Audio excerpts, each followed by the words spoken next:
Bon, aujourd'hui, lundi matin, ce qu'on a fait, c'est qu'on est allé chercher de l'OSB juste avant. On a réussi à avoir qu'une planche. Il nous en restait un petit peu.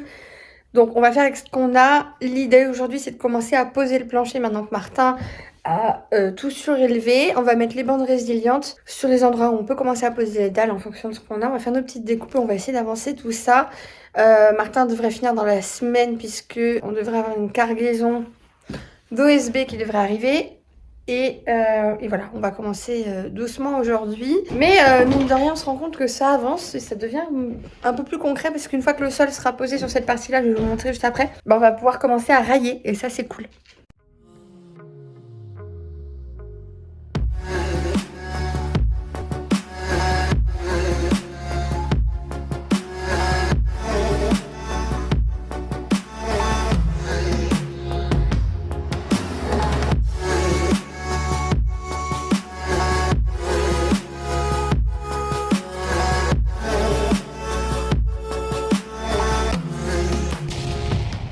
Comme vous avez vu, donc là, Martin, il a tout surélevé tout partout et on voudrait commencer cet endroit-là à poser le plancher. Pourquoi? Parce que c'est là qu'il y aura la douche et là, on va faire une petite niche. Donc, on aimerait bien commencer à railler ici parce que c'est le plus important. Après, on pourra plaquer. Parce que là, dans tous les cas, ça va être juste du sol et puis là, on refait le mur. Mais voilà, l'idée, c'est de commencer au maximum ici et d'avancer au fur et à mesure dans la semaine.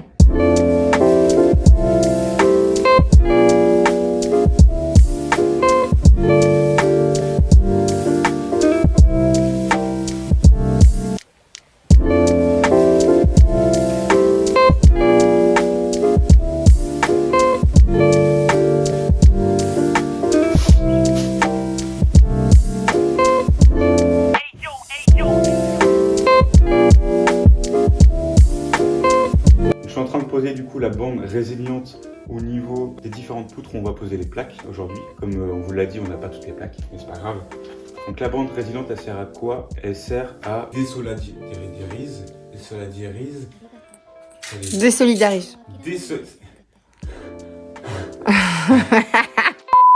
Elle sert à désolidariser la dalle OSB des poutres pour pas avoir de grincement, tout simplement. Ça limite les contacts en fait.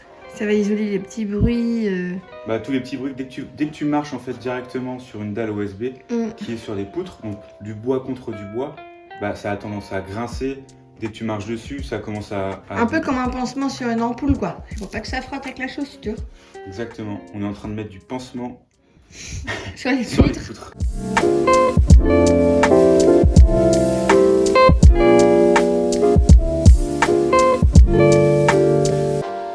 Arigato. 私を諦めないでいてくれて。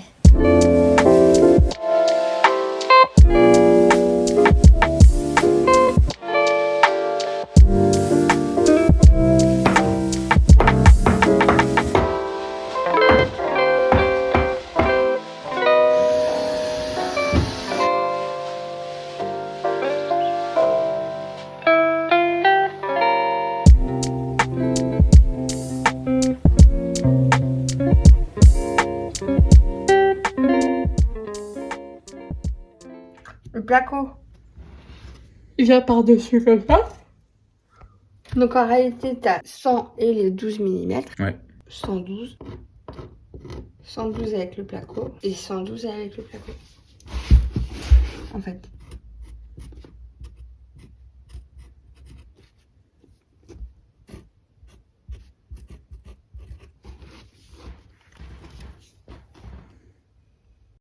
Donc là, Mathilde, elle est en train de faire tous les tracés au sol de notre douche dans notre chambre pour pouvoir mettre les rails après. Il faut vraiment bien faire parce que les murs, ils sont pas droits du tout, ils sont pas d'équerre les uns aux autres.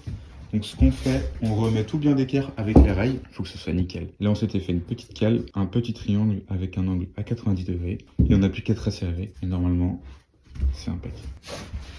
Le truc important, c'est vraiment...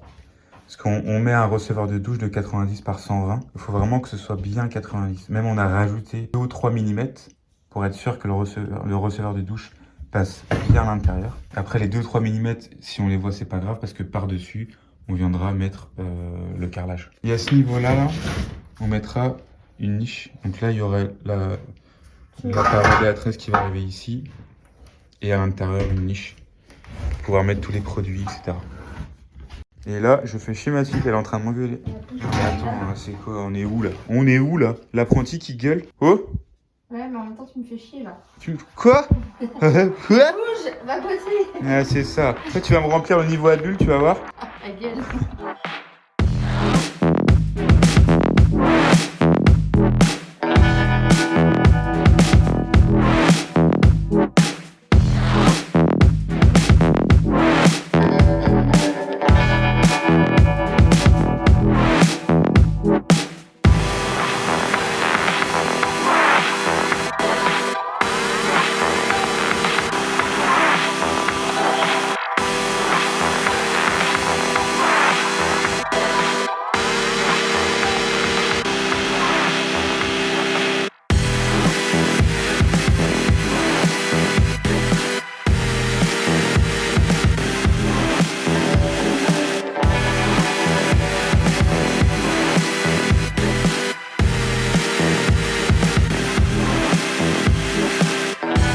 Voilà un peu ce que ça donne pour l'instant. Là, j'ai fait le petit muret. Dessus, on aura une verrière. Et la douche qui est juste là. Là, je sais pas si on le voit bien, mais j'ai commencé à faire la niche. Donc ça, ce sera une niche dans la douche. Donc à ce niveau-là, il y aura un renfoncement pour pouvoir mettre tous les produits. Voilà un peu ce que ça donne. Et dans la douche, on aura vu du coup sur toute la chambre, avec le lit qui sera juste ici, la penderie sur tout le long de ce mur-là.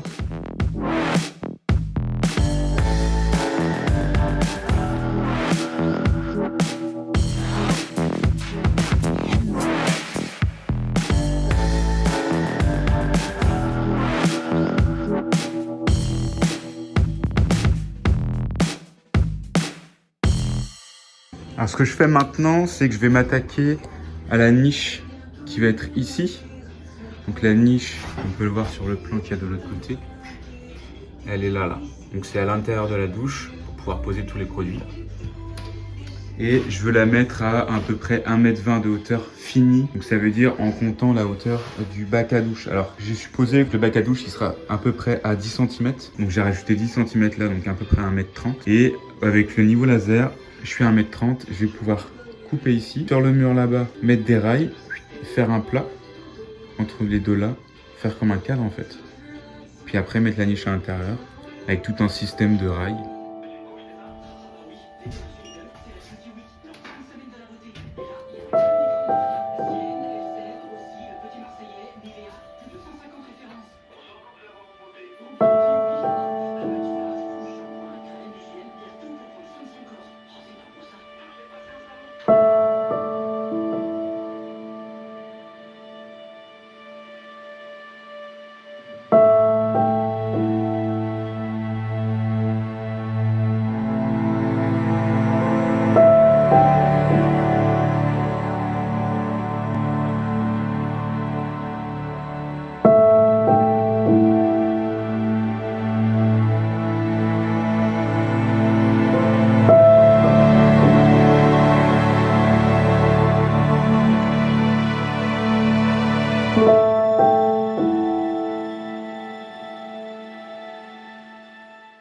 Bon, j'ai fait toute la partie là-bas de la salle d'eau avec ce mur. Le truc, c'est que je peux pas continuer parce que il nous manque des plaques USB. Normalement, il y avait une livraison ce matin au magasin dans lequel on achète qui est beaucoup moins cher que les autres. Puis il a été dévalisé. Je suis arrivé à 9 h.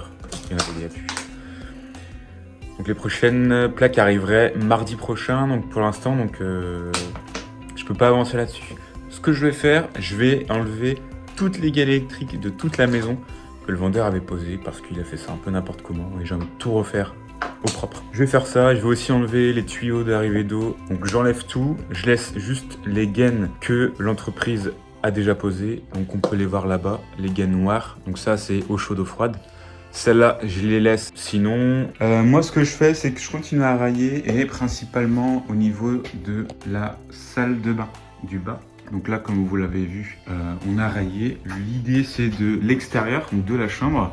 On aura ici une sorte de niche, de placard, avec une porte, pour pouvoir mettre plein de choses avec ultra profonde. Ça va faire tout ça là. Tout ça sur pratiquement toute la longueur. Donc c'est vraiment bien. Parce que la maison, quand même, est assez exiguë et assez atypique donc il n'y a pas beaucoup de rangement. Là, on va en créer et c'est cool. Je m'attelle à ça. Je continue le bas aussi. On aura du coup une baignoire à ce niveau-là. Le truc, c'est que là, l'angle de ce mur n'est pas du tout d'équerre. Donc je remets un rail en bas, parce que je viens de le poser là. Et ici, j'ai un angle d'équerre. Donc ça veut dire que la baignoire, elle va arriver ici. Elle va faire ça, ça, ça. Et ici, ça fait comme un arrondi. Comme ça. Avec l'arrivée d'eau là-bas. Enfin, la sortie d'eau, l'arrivée d'eau qui est là. Donc voilà, je fais ça, pareil en haut. Et je me tâte aussi parce que le vendeur avait mis du coup les évacuations comme il pensait agencer en haut. Sauf que nous, ça fonctionne pas. Parce que à ce niveau-là, donc vraiment ici, là, on a la douche. Du coup, il faut que l'arrivée d'eau, la sortie d'eau arrive là. Donc là, il faut que je coupe, je remette un coude et que ça monte. Donc à peu près vers ici. Et à ce niveau-là du mur, quelque part par là, là, on a les doubles vasques. Donc il faut aussi une sortie d'eau, alors pas en 100 du coup, mais sortie d'eau en 40, je crois que c'est ça. Il faut une sortie d'eau là, donc il va falloir que ici je coupe, je fasse un coude aussi et que je ressorte là, je ressorte ici. Et ce qu'il avait fait là, eh ben ça me sert plus à rien, donc je pense que je vais faire ça avant de finir de rayer, parce que si je raye tout, je vais galérer pour aller là-haut. Surtout bah déjà ça c'est trop tard, hein. On a commencé à rayer là et pour passer entre les deux ça va être compliqué, mais bon, faut le faire, donc je pense que je vais faire ça. Alors du coup, ce tuyau là, tout ça, ça dégage, je l'enlève complètement, je vais tout refaire à partir de là-bas. Donc l'idée, comme je vous l'ai dit, hop, là j'ai mis un coude, ici ça repartira en 50 pour la douche, finira en 40 mais juste à la fin. Et là pareil, en fait je vais refaire partir en 50 et pas en 100 comme ici. En 50, ça va venir jusqu'ici pour les lavabos. Donc voilà, tout ça j'enlève. Au moins, je suis sûr que la pente que je vais refaire, elle va être nickel. Parce que là, comme vous l'avez vu, l'eau a stagné, donc il n'y avait pas assez de pente. Qu'est-ce que c'est? C'est quoi ça? Ah! Et en plus de ça, je me dis qu'il a fait un peu n'importe quoi, donc j'ai peur de ces collages. Donc je referai mes petits collages tranquillou, et puis au moins, voilà, s'il y a un problème plus tard, ce sera de ma faute et pas à quelqu'un d'autre.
Alors c'est bon, la partie rail de la salle de bain en bas est pratiquement finie. Le reste, ce sera des petits raccords, etc. que je ferai un peu plus tard. Et maintenant, je vais m'occuper des tuyaux que je dois enlever, des gaines électriques que je dois enlever.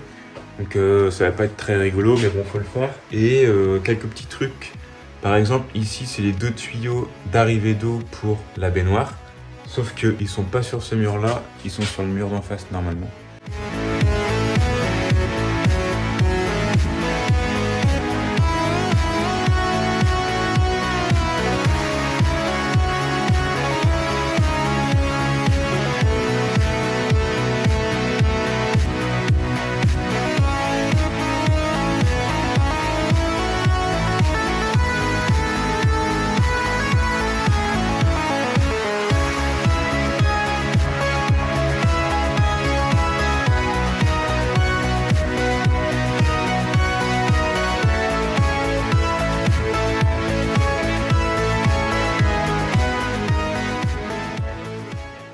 Bah voilà, la semaine se finit pour nous, l'épisode aussi, j'espère que ça t'a plu. La semaine prochaine, je continue à faire les gaines, à les enlever, il y a du boulot.